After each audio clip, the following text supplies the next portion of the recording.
आ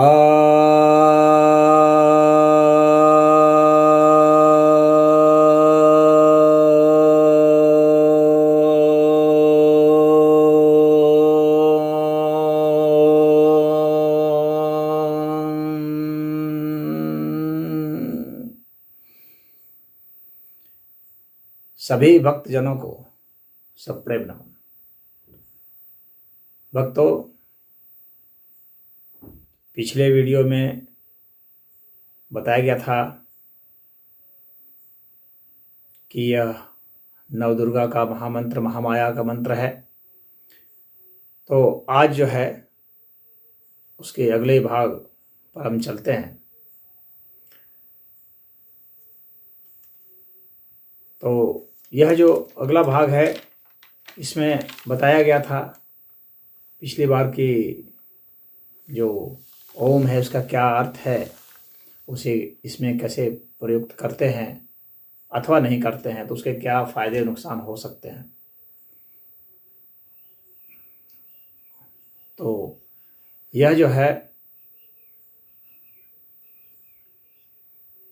निर्वाण मंत्र के साथ साथ षडाक्षरी मंत्र शिव का मंत्र भी प्रयोग किया जाता है, तो वह जो है शिव शक्ति मिलकर के पूरा हो जाता है, वरना अधूरा होता है यह मंत्र। इसलिए निर्वाण मंत्र से षडाक्षरी मंत्र की ओर आप जाएंगे, षडाक्षरी मंत्र से निर्वाण मंत्र की ओर आप आएंगे। और मंत्र को आप क्या करेंगे कि पहले जो है आप लिख लेंगे, किसी भोजपत्र पर लिख लेंगे और लिखेंगे कुमकुम से, केसर से, और लिख करके उसे बहुत गौर से आप देखेंगे, उस पर त्राटक करेंगे। और देखने के बाद जब आप आंख बंद करते हैं तो आपके भीतर वो छवि महसूस होनी चाहिए। आंख बंद करने पर भी यानी वह आपको दिखना चाहिए। जब वैसा दिखने लगेगा तब आपका जो है आपकी जो भावना है और उसके बाद आपका जो उच्चारण है, आपकी जो धारणा है, आप जिस चीज़ के लिए कर रहे हैं, आपका जो ध्येय है, उसके हिसाब से और जिस तरह से आपके गुरु ने आपको बताया है उस विधि से आप कर सकते हैं। निर्वाण विधि होती है, उसके हिसाब से आप इसे करेंगे। अब यहाँ पर जो पूछा गया था कि यह जो मंत्र है, कुछ भक्त ने जिज्ञासा की है, तो उसके हिसाब से इसके अर्थ के विषय में बताता हूँ। तो ओम का तो मैंने बता दिया था, जिसमें अ उ म इस ध्वनि का जो प्रयोग होता है, तो वो सब मैंने बता दिया था पिछली बार। अब इसके बाद हम लोग आगे चलते हैं, जिसमें ए की बात है। तो एन जो है, जिसमें ए न इन दोनों का प्रयोग होता है, और इसका उच्चारण ए का जो है ए जब आप बोलते हैं तो इसमें कंठ का और तालु का मिला जुला प्रयोग हो जाता है। जब हम किसी को बुलाते हैं तो उसमें कहते हैं ए, तो यानी यह आह्वान के लिए होता है। यह महेश्वर के लिए है, यह स्मरण के लिए है। यह एंकार जो है यह सृष्टि स्वरूपिणी मानी जाती है, यानी नवदुर्गा की यह जो है यह सृष्टि स्वरूपिणी है। इसका लक्ष्य है, ये वाग बीज है, वाणी का द्योतक है, ये ज्ञान का, संगीत का, इन सब का द्योतक है। महासरस्वती का यह स्थान है, यह बीज है। तो यह जो है महासरस्वती का स्थान है, बीज है, यह गुरु का स्थान है, बीज है, क्योंकि ज्ञान तो गुरु का ही होता है। और यह सृष्टि यानी अभी उत्पत्ति का भी बीज है।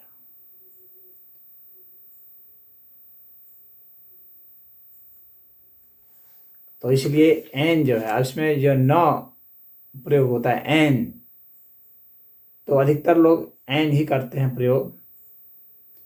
तो अब यह जो है इसमें न का प्रयोग करके, न तो आप जानते ही हैं कि न जो है निषेधात्मक होता है, निषेध के लिए होता है, रिक्तता के लिए होता है, खालीपन के लिए होता है। और खालीपन बहुत जरूरी है, शांति चाहिए तो खालीपन बहुत जरूरी है। समरूपता के लिए भी होता है, संपन्नता के लिए भी होता है। तो ये ऐसा अव्यय है, निषेधात्मक अव्यय है। यह प्रार्थना के लिए भी प्रयुक्त होता है।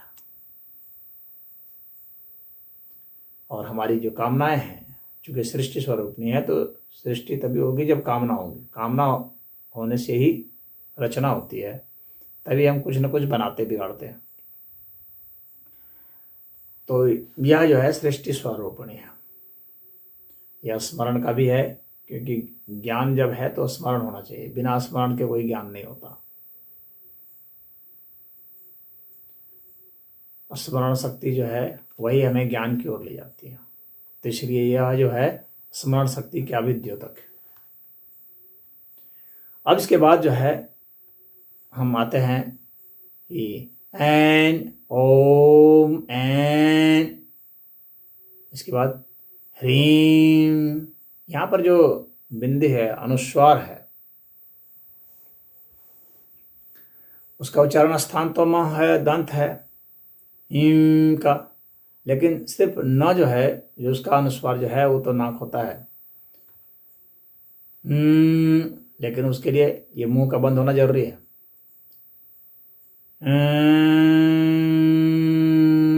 तभी हो पाएगा।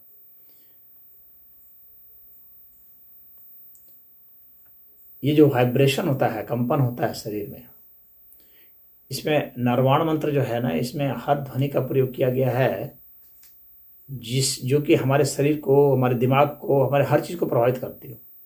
तो ध्वनि ऊर्जा का प्रयोग करके हम कैसे उसे अन्य ऊर्जाओं में परिवर्तित कर सकते हैं, और किस प्रकार से हम उस ऊर्जा को रूपांतरित कर सकते हैं, शक्ति को शिव तत्व में कैसे रूपांतरित कर सकते हैं, इसका ही यह खेल है सारा।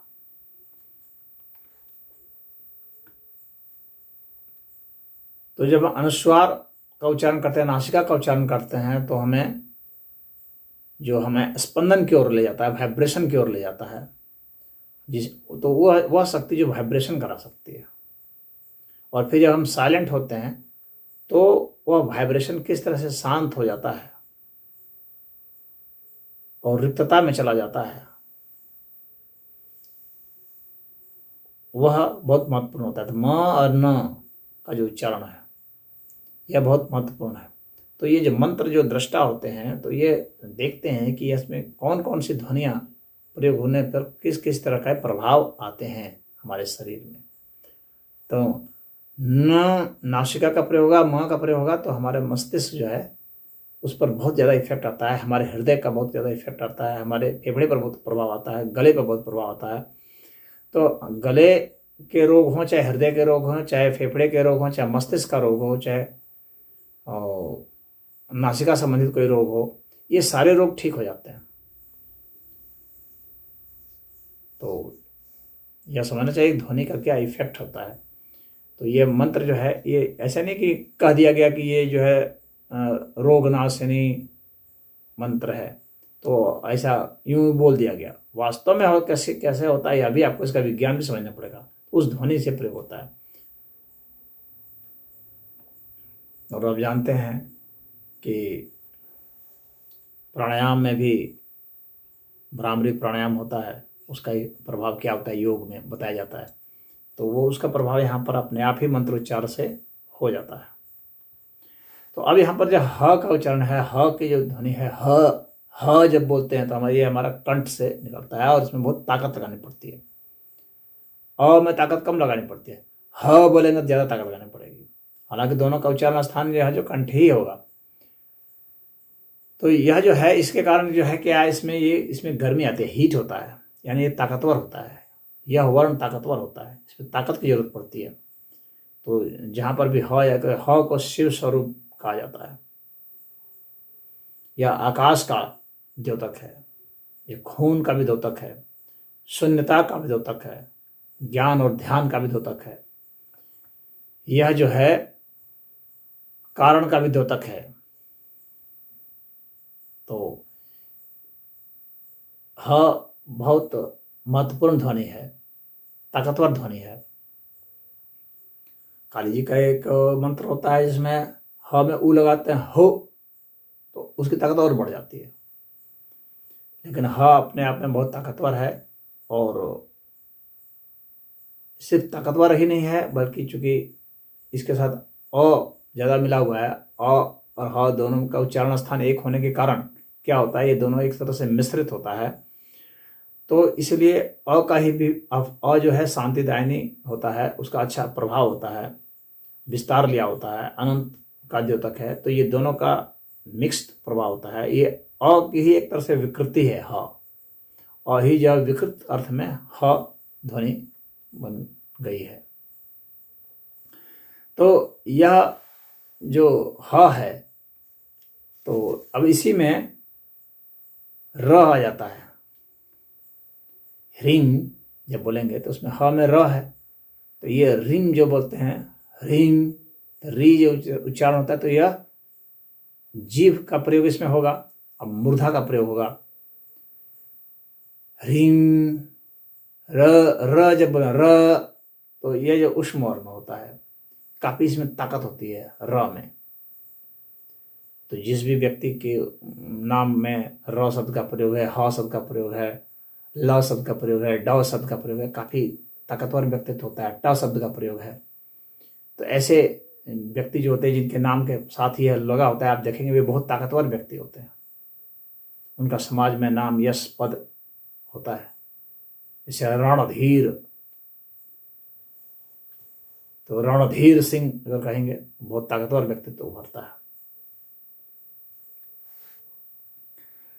तो यह जो र है, यह स्पंदन को, कंपन को बतलाने के लिए है। यह प्रेम को, इच्छा को, चाल को, गति को, हीट को, अग्नि को बतलाने के लिए, ताप को बतलाने के लिए है, जलने को बतलाने के लिए है, यह कामाग्नि को भी बतलाने के लिए होता है। इसमें झुलसना है, इससे मुख्य रूप से तो ये हीट एनर्जी ही है, और स्पंदन एनर्जी, वाइब्रेशन एनर्जी है, कंपन एनर्जी है। लेकिन इसका कंपन और म का कंपन, म में भी स्पंदन है, र में भी स्पंदन है, लेकिन र का जो कंपन है ये ज़्यादा तीक्ष्ण है, तीव्र है, ज़्यादा इसमें हीट है, ज़्यादा गति है, और यह विध्वंसक ज़्यादा है। म जो है शांतिदायिनी है, लेकिन र जो है ये विध्वंसक है, अटैकिंग है। तो यह जो र ध्वनि है, ह के साथ जब र मिल जाता है तो और ताकतवर हो जाता है, और प्रभावशाली हो जाता है, इसमें और शक्ति का उत्सर्जन होता है। और फिर इसका समाहार जो है, जब म के साथ होता है, ह्रीम, तो उसमें जो म का प्रभाव है, जो मैंने ओम में आपको बताया था, तो वह इसके साथ मिल जाता है। और यह जो ह्रीम है, ह्रीम जब हम बोलते हैं, तो यह जो है पालन स्वरूपणी है, ये महालक्ष्मी का माना जाता है, यानी धन धान्य से आपको संपन्न करेगा। तो जिनको धन धान चाहिए उनका ह्रीम पर ज़्यादा जोर होगा जब उच्चारण करेंगे। तो जिनको ज्ञान चाहिए उनका एम पर ज़्यादा जोर होगा, वो लंबा भी होगा, ज़्यादा शक्ति से भी आप करेंगे। ओम न के साथ लंबा खींचेंगे अगर ज्ञान चाहिए तो, अगर धन चाहिए, यश चाहिए, संपदा चाहिए, पद चाहिए, तो हीम पर ज़्यादा जोर हो जाएगा। तो सामान्यतः लोग बिल्कुल एक तरह से उच्चारण कर देते हैं, लेकिन अगर आपका ध्येय अलग है तो आपका उच्चारण का जो पॉइंट होगा वो अलग होगा। इसलिए आपको वर्णों का संकेत समझना पड़ेगा। तंत्र जो है यह बहुत प्रयोगात्मक होता है, तंत्र बहुत वैज्ञानिक पद्धति है साधना का। और आपको कहाँ पर स्ट्रेस देना है, जैसे संगीत में किया जाता है कि कहाँ पर आपको दबाव डालना है, कहाँ पर आपको मध्यम बजाना है, कहाँ आपका स्वर उच्च होगा, कहाँ स्वर जो है आपका निम्न होगा, कहाँ मध्यम स्वर होगा, तो यह आपको समझना जरूरी है। तो ह्रीम जो है ये पालन स्वरूपिणी है, महालक्ष्मी जी हैं। तो इसका उच्चारण उसके हिसाब से ही यदि हम करेंगे, उसका उच्चारण ज़्यादा तेज से और ज़्यादा देर तक करते हैं तो उसका ज़्यादा इफेक्ट आता है। ये प्रणव देवी का भी बीज मंत्र है, यह भुवनेश्वरी देवी का, माया देवी का बीज मंत्र है। और माया महा ठगनी हम जाने तो कबीर जी कहते हैं, परंतु जिन लोगों को माया चाहिए, धन चाहिए, पद चाहिए, यश चाहिए, ये सब माया है, तो किन्हीं की इच्छा है, ठीक है, माया भी आपके पास हो तो आप पूर्णता को प्राप्त होंगे। माया की आवश्यकता है शरीर को बनाए रखने के लिए, परिवार समाज को बनाए रखने के लिए। तो इसलिए ह्रीम जो है वह बीज मंत्र भी बहुत महत्वपूर्ण है। यहाँ पर एक चीज़ मैं और बता दूं कि जो संस्कृत परंपरा है उसमें न और म का उच्चारण होता है जब अनुस्वार हो जाता है, तो और साबर परंपरा में उसका उच्चारण जो है ग का हो जाता है। तो ऋग करेंगे, लेकिन वह उतना प्रभावी अलग ढंग का होगा, उसका प्रभाव अलग होगा, लेकिन ह्रीम करेंगे तो उसका प्रभाव अलग होगा। तो आपके गुरु ने किस परंपरा से आपको किया है उसके हिसाब से ही होगा।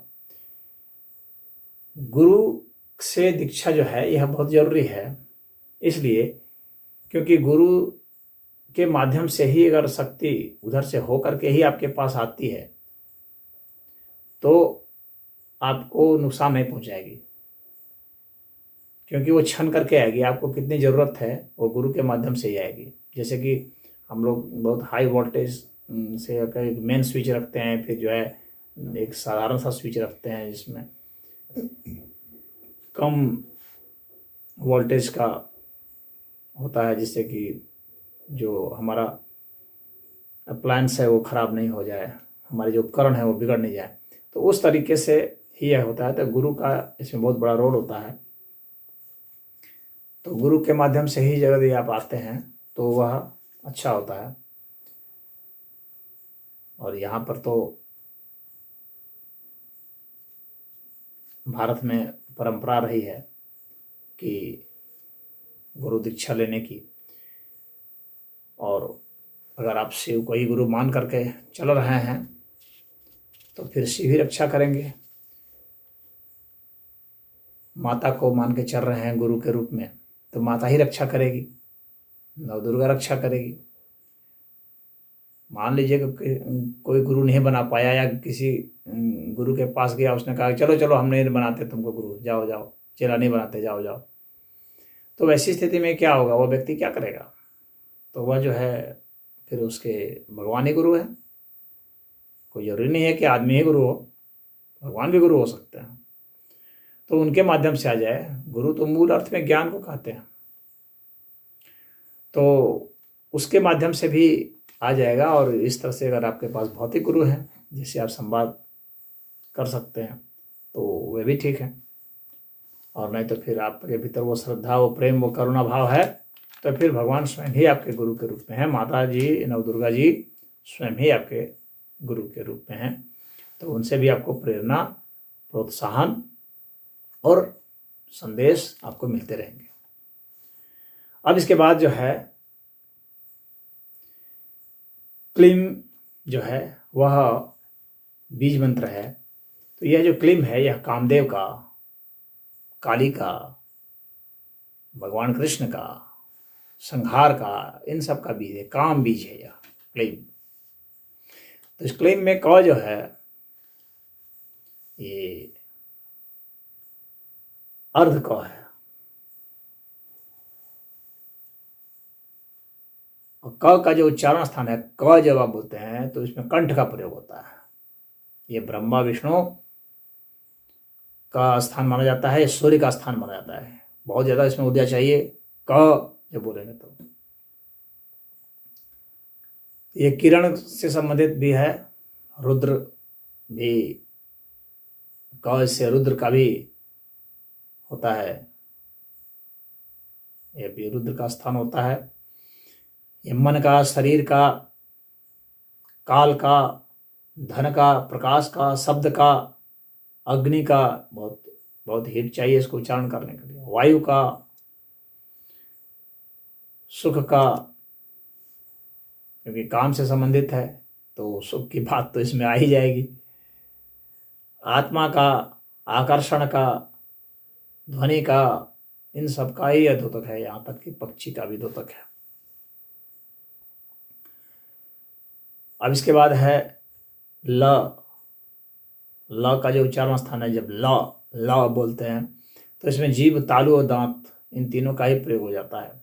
ये ह्रस्व मात्रा है। ल काफ़ी ताकतवर होता है, बहुत शक्ति चाहिए ल के उच्चारण के लिए। क के लिए भी बहुत शक्ति चाहिए, ल के लिए बहुत शक्ति चाहिए। यह इंद्र का एक विशेषण है। और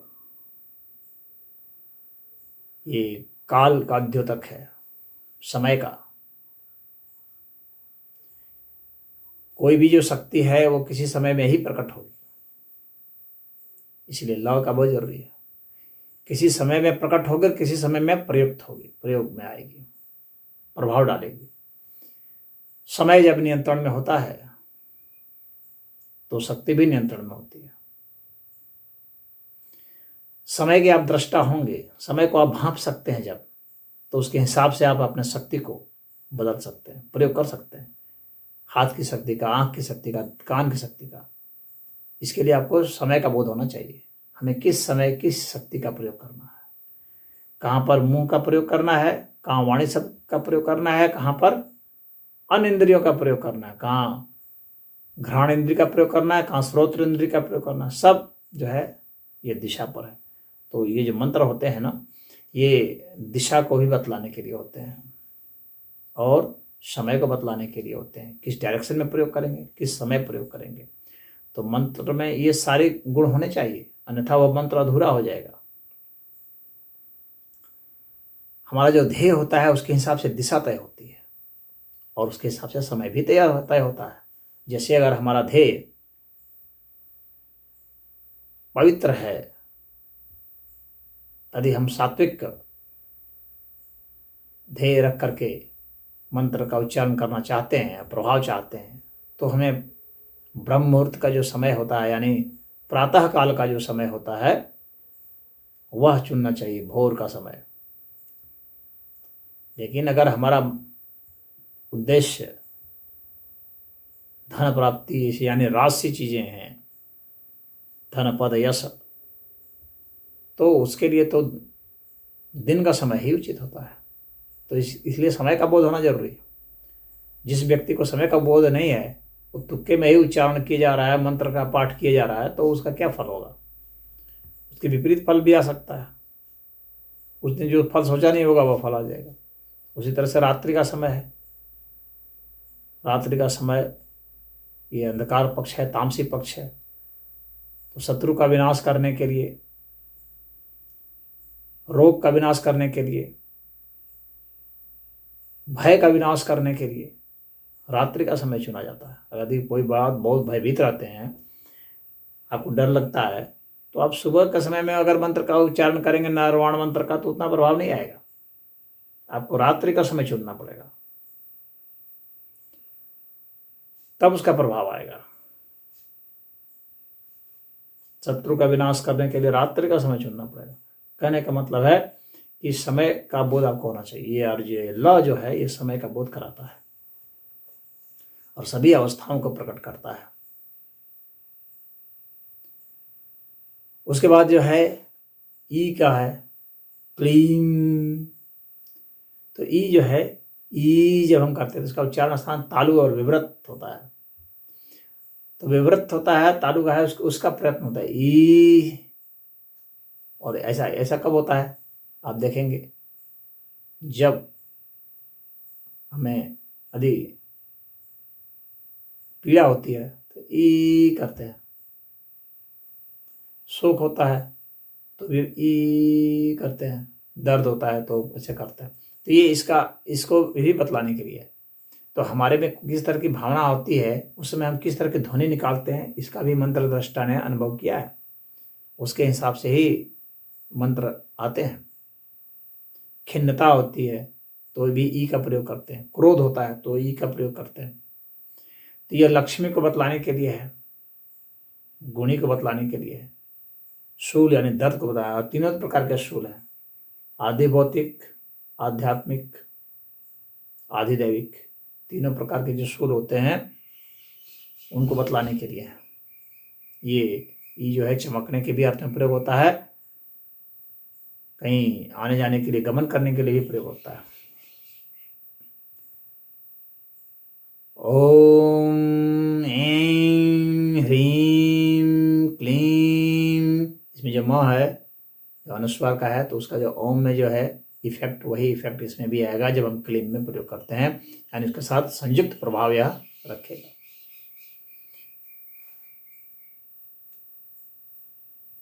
अब इसके बाद जो है हम आगे और जो इसके अर्थ हैं, इसमें चामुंडाय विचय जो है उसका हम देखेंगे। तो उसके लिए जो है अगले वीडियो का आपको इंतज़ार करना है, क्योंकि ये वीडियो लंबा होता जा रहा है। तो अब आगे के अर्थ अगले वीडियो में बताऊंगा। ओम।